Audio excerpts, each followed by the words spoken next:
pourquoi cet album, encore une fois, il est révolutionnaire. Ce projet Oxymore, c'est quelque chose que j'avais en tête depuis longtemps, qui était au fond de partir de l'idée que la stéréo n'existe pas dans la nature. Quand on se parle, on est en mono, quand un oiseau chante, il est en mono, et au fond, c'est nos oreilles et c'est l'environnement qui est autour de nous qui crée la perspective audio. Et en fait, je me suis dit, ça serait intéressant avec la technologie qu'on a à disposition, de pouvoir justement concevoir et composer un album, non pas de manière frontale, et de se dire, finalement, essayons de revenir à une écoute naturelle, ce qu'on est dans le quotidien, où pendant qu'on se parle, il y a des tas de choses qui se passent autour de nous. Et donc j'ai composé Oxymore depuis le départ, avec vraiment, en plaçant comme des sortes d'objets sonores tout autour de ma tête, dans la mesure où je pense que c'est vraiment la manière dont on va écouter la musique à l'avenir, avec le développement du métavers. Ça va vraiment être un changement profond dans la manière dont on va composer dans l'avenir, dont les jeunes musiciens vont commencer à créer. Et je pense que cette différence-là, c'est une différence encore plus grande que quand on est passé du mono à la stéréo.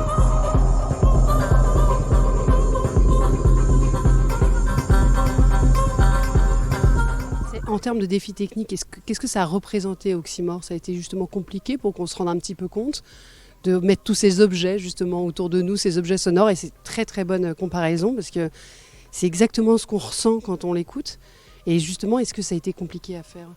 Alors, ça a été compliqué, mais c'est amusant parce que je me suis retrouvé à peu près exactement dans la même situation qu'à l'époque d'Oxygène, quand en fait j'avais aucune pression, puisque je n'ai pas vraiment de référence. Donc en fait j'ai exploré ça par intuition, par instinct, et finalement en trouvant mon chemin. Et d'une certaine manière, c'est un peu ce que j'ai fait qui m'indiquait où j'allais. Ce que j'avais envie de faire, c'est de pouvoir partager avec le public en direct et sur scène, en fait, ces concerts. Et c'est la raison pour laquelle on est ici au Palais Brongniart pour une série de concerts qui sont les premières du genre, qui sont des concerts en 360, en immersif. Le concert est bien physique ici, et en fait, le concert est en même temps dans le métavers, dans Oxyville, qui est en fait une ville musicale. Et le fait de faire ce concert aussi dans le métavers permet aussi à des gens qui ne sont même pas dans le même pays, qui sont à l'autre bout du monde, de pouvoir être avec nous au même moment et de partager les mêmes émotions. Bon alors Lorraine, on y va?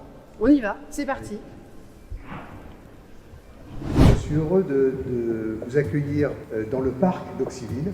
J'ai créé cette ville avec une start-up française qui s'appelle Vroom. Et là, c'est tout un univers qui est en fait une ville musique où je joue donc en direct du Palais Brongniart et aussi dans cette ville. Et c'est justement l'idée d'avoir un univers qui soit un univers non pas parallèle, mais qui complète pour des musiciens par exemple, qui complètent justement l'expérience qu'on a dans le monde physique.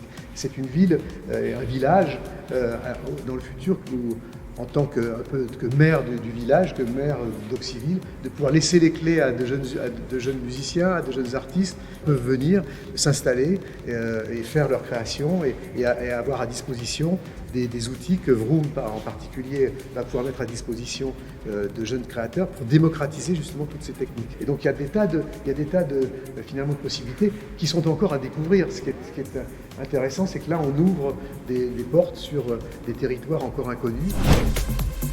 Bon alors Lorraine, on regrette presque de revenir au monde réel finalement. Waouh!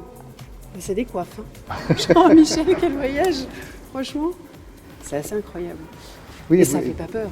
Non, c'est un univers assez bienveillant. C'est sympa chez vous à Oxyville, franchement. Oui, on a envie d'y retourner. Les gens sont sympas, on a envie de boire un verre avec eux, on a envie de danser. Oui, c'est ça. On a envie de visiter. Oui. Il y a plein de choses à voir en fait à Oxyville. On a envie de prendre le train. Oui, exactement. Voilà. La prochaine fois, je prends mon sac. Et ce sac à dos. Un sac à dos. Exactement. Bon, bah alors rendez-vous à Oxyville alors.